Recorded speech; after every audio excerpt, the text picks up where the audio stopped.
Hong Kong খুব কঠিন শহর, এখানে টাকা হওয়া অত্যন্ত জরুরি। টাকা না হওয়া মানে পাপ, অপরাধ, যেটাই বলি না কেন, অপরাধও পাপও দুটো। একটু আগে একটা ছেলে এসেছে এখানে, আমি দাঁড়িয়ে খাচ্ছি দেখে ওর ভালো লাগছিল। ও 50 পয়সার কিছু কয়েনগুলি নিয়ে এসে ও $10 মতো জমা করেছিল, এবং যখন কাউন্টারটার উপরে রাখলো, এই যে বৃদ্ধ মহিলা আছেন তিনি সভাপতি বলতেন না এগুলি আমি অ্যাকসেপ্ট করবো না, সো আমি দিতে পারবো না। ওর কাছে আর পয়সাও ছিল না, ও চলে গেল, মানে মনটা বেজার করে এদিক ওদিক তাকিয়ে চলে গেল। আমার ইচ্ছে করছিল, আমি বেরও করেছিলাম 20 টাকার নোট 10 টাকার নোট বের করেছিলাম। তারপরে ভাবলাম যে হংকংয়ের চাইনিজের একটি বাতিক আছে, তারা নিজেরা মরবে কিন্তু বিদেশে থেকে সাহায্য নিতে চায় না, অনেক সময় নেয়। আর একটি ব্যাপার হচ্ছে যে তখন আমার মনের মধ্যে একটি জিনিস হলো যে you need to understand that the world is very Harsh.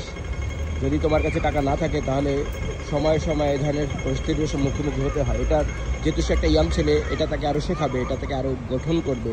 এখন তাকে আমি দিলে হয়তো সাময়িক তাকে আমি একটা দিলাম, কিন্তু তার এই শিক্ষাটা তাকে অনেক দূর নিয়ে যাবে বলে আমি মনে করি। সেজন্য আসলে শেষমেশ টাকাটা আমি দিইনি। আগে আমি দিতাম, কিন্তু এখন আমি একটু বুঝতে শিখেছি হাউ থিংস ওয়ার্কস।